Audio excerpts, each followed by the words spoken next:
Good Sunday mga boss. Ngayon nga pala ay araw ng Sunday. So, Palm Sunday, no? Bukas ay Holy Week na, no? Monday na pala bukas.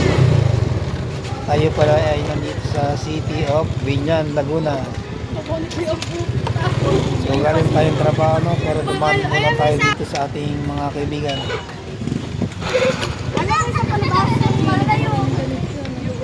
So, pauwi na pala tayo ng ating bahay ng mga boss, and safe ride sa atin.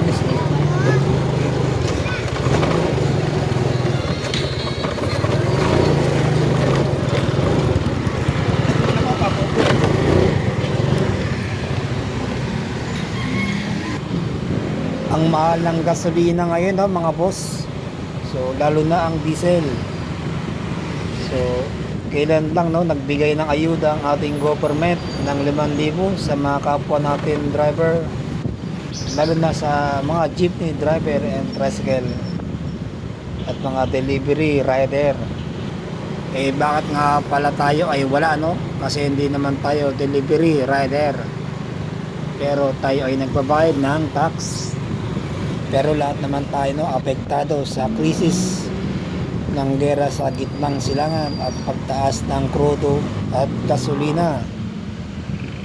Ang problema sa atin, no, ang iba sa atin ay abusado. So wag naman po tayo ganun, mga kapwa natin Pilipino, no.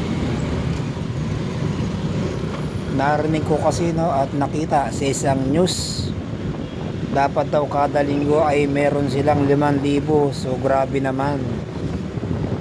Kaya nasabi kong wag maging abusado, no, kasi kami rin po ay mahihirapan sa krisis na to, lalo na sa gasolina.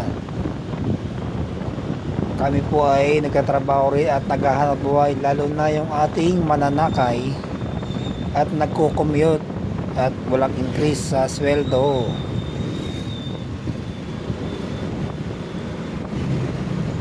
Kung gusto po natin na bigyan tayo ng 5,000 kada linggo, no, wag na lang po tayo bumiyahe.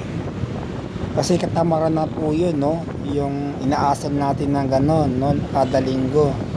Meron kong ayuda natatanggap, di naman po tama yung ganon. At sana lang, no, matapos na sana yung gera sa gitnang silangan, no, at bumalik yung dating price ng ating gasolina at crudo, lalo na yung diesel. At kawawa naman yung ating mga jeepney driver na nahihirapan sa kanilang buhay.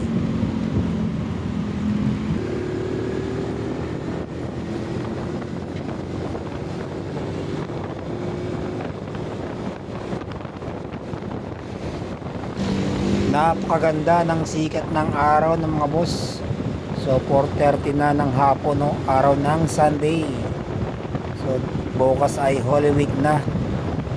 So 3 days lang, oh, hanggang Wednesday lang ang ating pasok sa ating trabaho.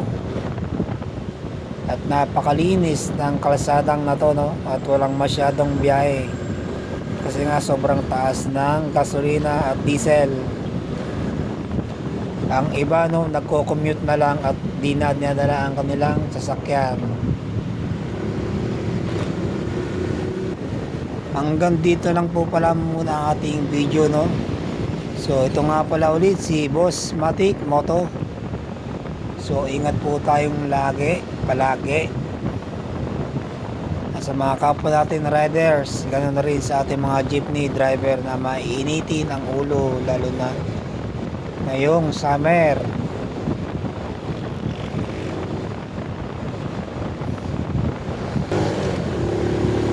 Thank you for watching my videos. Boss Matic.